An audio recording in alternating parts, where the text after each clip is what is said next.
Good morning. This morning I want to talk about the problem of prayer, which might seem like quite a surprising topic for some of you.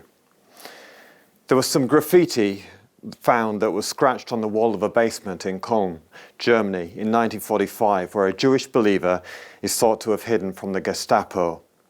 These are the words: "I believe in the sun even when it isn't shining. I believe in love even when I'm alone.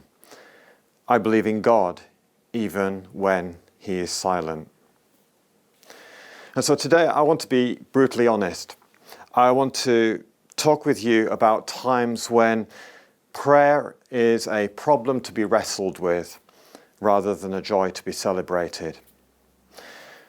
There was a recent tragedy on December the 14th, 2019, just last year, when a 2-year-old girl called Olive went to sleep and never woke up again in the morning. Her parents are part of the Bethel Church in Redding, California, and the family believed that she would be raised from the dead. Olive's mum, Kelly, said these words: "We're asking for prayer. We believe in a Jesus who died and conclusively defeated every grave, holding the keys to resurrection power. We need it for our little Olive Elaine, who stopped breathing yesterday and has been pronounced dead by doctors. We're asking for bold, unified prayers from the global church to stand with us in belief that He will raise this little girl back to life. Her time here is not yet done, and it's our time to believe boldly and with confidence wield what King Jesus paid for. It's time for her to come to life." And so for 6 days, the church community prayed for Olive to be raised from the dead. They would gather, they would sing, they would dance, they would pray healing prayers, they would declare of God's goodness. They'd also reached out across the world to friends and supporters. It was quite well publicized. It was on social media what was happening. Daily meetings were held, and many in the wider church joined and prayed for the life of Olive. At the end of the 6 days, the church family, though, issued a statement. "The breakthrough we've sought hasn't come. With the same heart of confidence in God's goodness, we receive the comfort of the Good Shepherd as Andrew, Kaylee, and Olive's big sister Elsie, their family, and our church walk together through the valley of the shadow of death. And so we're moving towards a memorial service and a celebration of her life." That's really difficult. And you see, the reality of our experience is that sometimes prayer leads to glorious breakthrough. I believe in that. We have had recent examples of dramatic healings, breakthroughs, as we've been praying as a church. And yet there are other times where prayer just does not seem to work. And we can feel disappointed, confused, angry, maybe even ashamed or guilty. I believe this morning we can be so honest about how we feel, but also encouraged. You know, Jesus said to His disciples, He said to us, "When you pray." And He modeled that life of prayer. And when Jesus prayed, touched or spoke over someone, it always seemed that shattered lives were restored, wholeness came, and yes, people were raised from the dead. And Jesus sent out His disciples, didn't He, to do that, heal the sick, preach the kingdom, to set captives free. And He gave us this mandate clearly in Matthew 10:8, to heal the sick, raise the dead, cleanse lepers, cast out demons. You received without paying, so give without pay. Now recently in some of our Sunday evening prayer meetings at New Life Church, we've been looking at some of the prayers of Jesus. And we've also been praying them along with the scriptures too. When we got to look at John 17, that amazing intercessory prayer, that high priestly prayer of Jesus, which Jesus pours out for you and for me, one thing that struck me is that there were several parts of the prayer that had not yet been answered. For example, Jesus prayed specifically that they may all be one, just as you, Father, are in me, and I am in you, that they may be in us, so that the world may believe that you have sent me. Now, today, I honestly believe there is more honor and kingdom culture from local church to local church, and we celebrate that. But sadly, I also see much graceless accusation and infighting, even in the body of Christ. And this started me to think about what other unanswered prayers are there in the Bible. Times when heaven was silent, just like the graffiti. And nothing seemed to happen at all. For example, there's that wonderful story of the deliverance of the nation of Israel from Egypt. We've seen the film, we've read the story. And yet, as slaves dying in the deserts while building an empire, it was 430 years, imagine that, 430 years of silence before God said, "Surely I have seen the affliction of my people who are in Egypt, and I've heard their cry because of their taskmasters. I know their suffering." 430 years. And centuries later, the prayers of the entire nation went unheard as Jerusalem was destroyed by the Babylonians, and the descendants of the same people who were delivered were carried into exile. The prophet Jeremiah, writing in the book of Lamentations, says of God, "You've wrapped yourself with a cloud so that no prayer can pass through." I wonder if sometimes we feel that God is like that, wrapped in a cloud. And if that's mind-blowing, well, consider the greatest salvation story of all, that of Jesus coming. Now, when we do our Christmas presentations, we don't usually say at Christmas about Jesus' birth that it actually followed a 400-year dry period of God's silence where neither prophet nor priest spoke words from heaven. That ceiling of silence, if you like, and where people suffered. What about the Garden of Gethsemane? The name means oil press, Gethsemane, and it was a place where the silence of God crushed Jesus. In the Gospel of Mark, Jesus prayed as he'd encouraged his disciples earlier that nothing is impossible with God. That sounds great, doesn't it? Nothing is impossible with God. He said, "Abba, Father, all things are possible for you." Then he said, "Remove this cup from me." And yet, as no answer comes back, Jesus adds, "Yet not what I will, but what you will." I also thought about that dark day of the crucifixion and the cry of Jesus from a place of unimaginable agony and isolation, where he calls on words from Psalm 22. My God, why have you forsaken me?" And again, the silence from heaven is deafening. And a short time later, Jesus cries out with a loud voice and lays down his own life in death. In Jesus' experience and in our experience, we see that there are times of silence of unanswered prayer. It's personal as well as corporate. One of my favorite authors and the great theologian C.S. Lewis, the author of The Lion, the Witch and the Wardrobe series and many other great works, put pen to paper in the wake of his wife's death, saying this: "When you're happy, so happy that you've no sense of need in him, so happy that you're tempted to feel his claims upon you as an interruption, if you remember yourself and turn to him with gratitude and praise, you will be, or so it feels, welcomed with open arms. But go to him when your need is desperate, when all other help is in vain. And what do you find? A door slammed in your face, the sound of bolting and double bolting on the inside, and after that, silence." So why are prayers not always answered? I believe that even in each example that we've looked at, there are clues as to things we must wrestle with, that we as the people of God must wrestle with, and things that we must be obedient in, and things we must trust over. The first of these is God's world and the way it seems to work. And I want to talk about this for just a moment, God's world and the way it seems to work. C.S. Lewis again said, "You may attribute miracles to him, but not nonsense." Consider a situation then when you're on a train. You're waiting to depart at the station. You tap your watch because there's a delay and you're really concerned that you're not going to make your connection. You silently pray that this train is going to get itself together and leave soon. After 10 more frustrating minutes, another passenger runs down the platform, jumps on the train just as the doors shut and as you pull out of the station.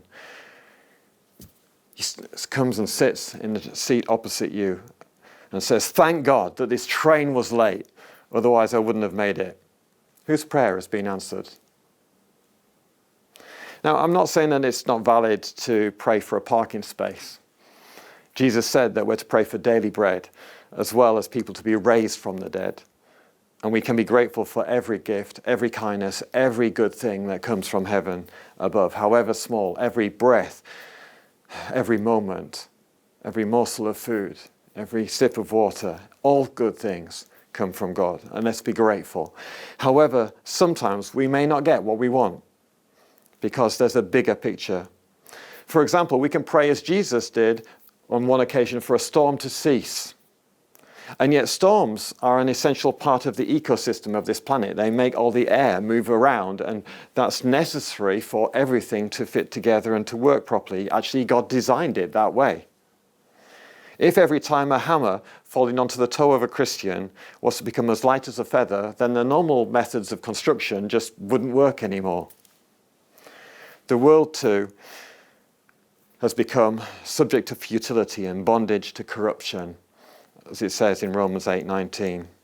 And in such a world as we're seeing across this planet today, there can be a rise of political parties that can be elected into power even, that open the door to suffering and oppression, and yet it's been frequently the decision of the majority of the people to allow that to happen.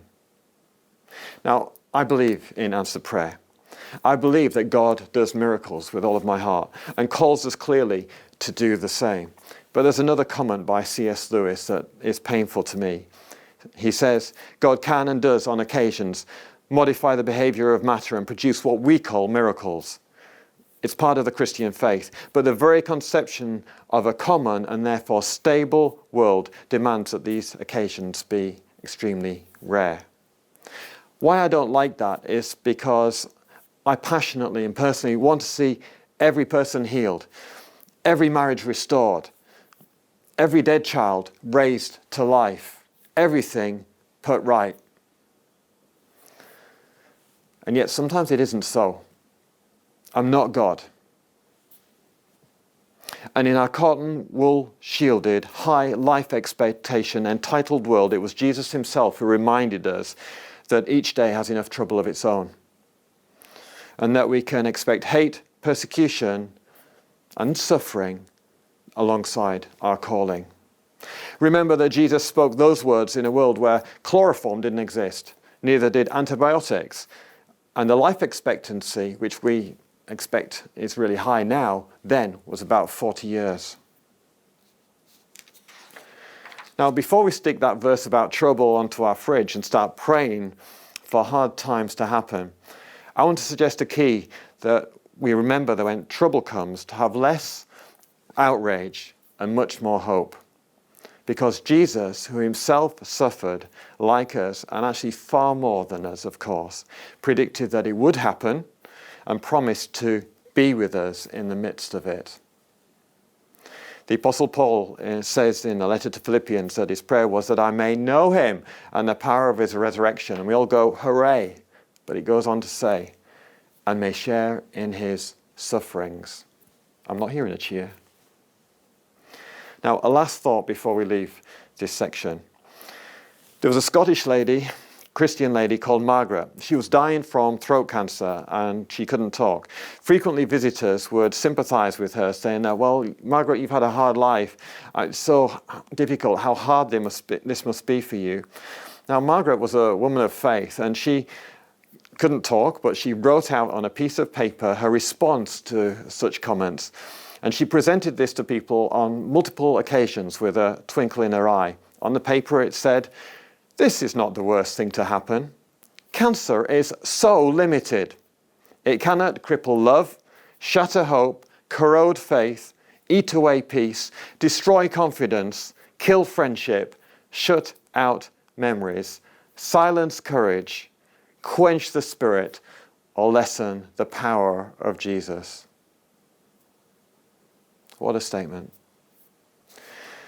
And the second clue, I think, is in this. Secondly, our prayers may not be answered because of God's will. This is a big topic. See, when Jesus taught us to pray, we go through what is commonly called the Lord's Prayer, and it's all so good, isn't it? Our Father who art in heaven, hallowed be your name. And then we get to, your will be done. And the problem with that, if there is a problem, is this. We must therefore know what is the will of God, to be praying it in the right way. What is the will of God? And it's easy to assume what God's will is, isn't it, in a situation.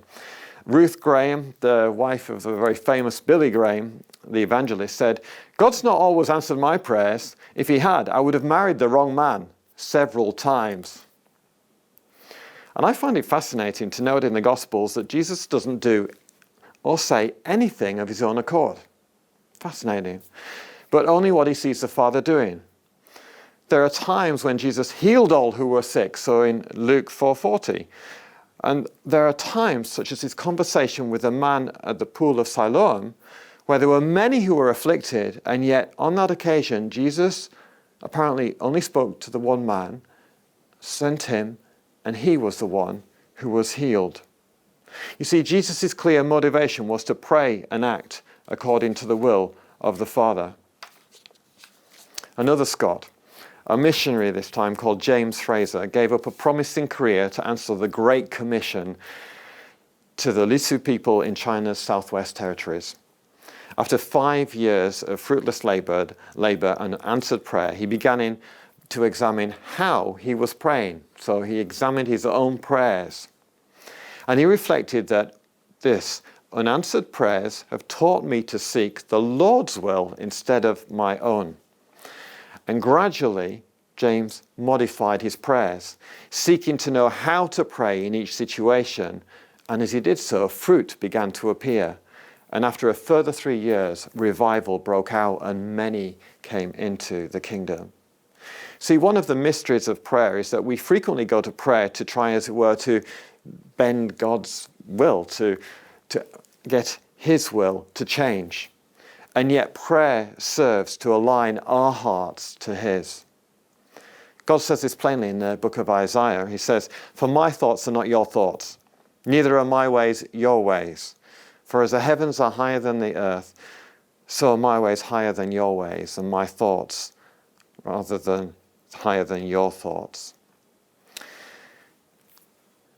That sounds good, but in the midst of tragedy so deep, when we wrestle with the desires of our heart, when we wrestle with those really tough situations in life, when we have a friend dying from cancer, when we have a situation like Olive, the compassion of God and understanding his ways is agonizing. And yet we know that God is always loving. God's will can be difficult in other ways too. Experience shows us that the people with the deepest and most dynamic relationships with God are those who have drunk deeply on God's silence at times. The former slave owner and author of the hymn Amazing Grace, John Newton, observed that afflictions quicken us to prayer. I believe that the Father's deepest desire for us is not that we're continually blessed in all ways, but that we may dwell in his courts. In fact, a definition of heaven could be that. It's to be in his presence. By sometimes holding back blessing, God draws our heart to spend more time in his presence, draws us to linger in that place longer. Jesus, after all, said, "If you abide in me and my words abide in you," abide, not just visit, knock on the door and get your package, but abide in me. From that place then, ask whatever you wish and it will be done for you. And I believe that God draws us sometimes by being silent, draws us into him. And what this does as well is also it reassures us that his plans for us are always for our good. As we read in Jeremiah 29, it's plans for our welfare and not for evil, to give us a future and a hope. And of course, he's always loving. He's always kind. And thirdly, our prayers may not be answered because of something else. They may not be answered because of God's war. We have been born into the aftershock of the greatest victory of all time. The author of the book of Hebrews wrote, But we see him for a little while who was made lower than the angels, namely Jesus, crowned with all glory and honor because of the suffering of death, so that by the grace of God he might taste death for everyone. In Hebrews 2 verse 9. See, Jesus declared his work finished at the cross. He has taken captives from hell, he has defeated death, and he has been given all authority. And yet, the aftermath still rages as kingdoms clash, and the perfect will of God is yet to be established on earth, which is actually what Jesus taught us to pray after all. Now, in this fight, we don't wrestle against flesh and blood, but against the rulers, against authorities, against the cosmic powers over this present darkness, against the spiritual forces of evil in heavenly places, in Ephesians 6:12. Interestingly, the New Testament also says that we've been grafted into the nation of Israel. It's in Romans 11. And the word Israel, the name Israel, actually means one who contends or fights or wrestles with God. This may be a bit controversial, but I believe that in some ways, in fact in many ways, we're called to wrestle with God in prayer and intercession, just as Jesus did. Remember those times when the Gospels say he went away and he was in prayer all night, those times when he wrestled, even in the garden as he wrestled with prayer, even when the disciples fell asleep, those times when he sought the Father's face regularly. Jesus wants us to pray, I believe, like him. So we should.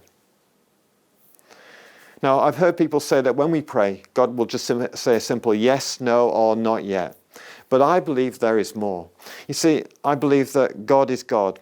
Even though he is God, his will is resisted. The prophet Daniel prayed and his prayer was heard, but the angel bringing the message to him and the response from heaven was delayed for several days by a demonic power.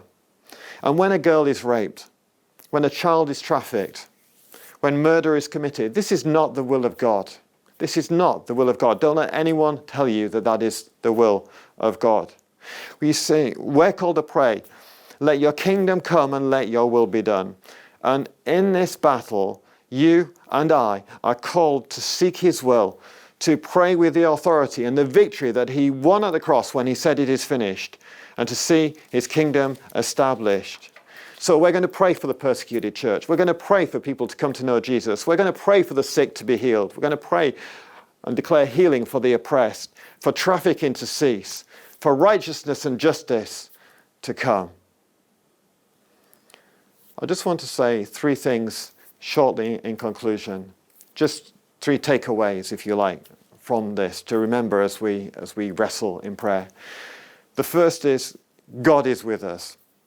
Pete Greig, the founder of the 24/7 prayer movement, said, God's silence is not the same as God's absence. That's so important. I just want to say it again. God's silence is not the same as God's absence.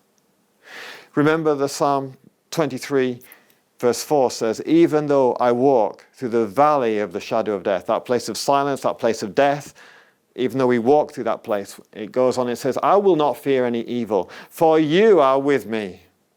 What a powerful verse. Your rod and your staff, they comfort me.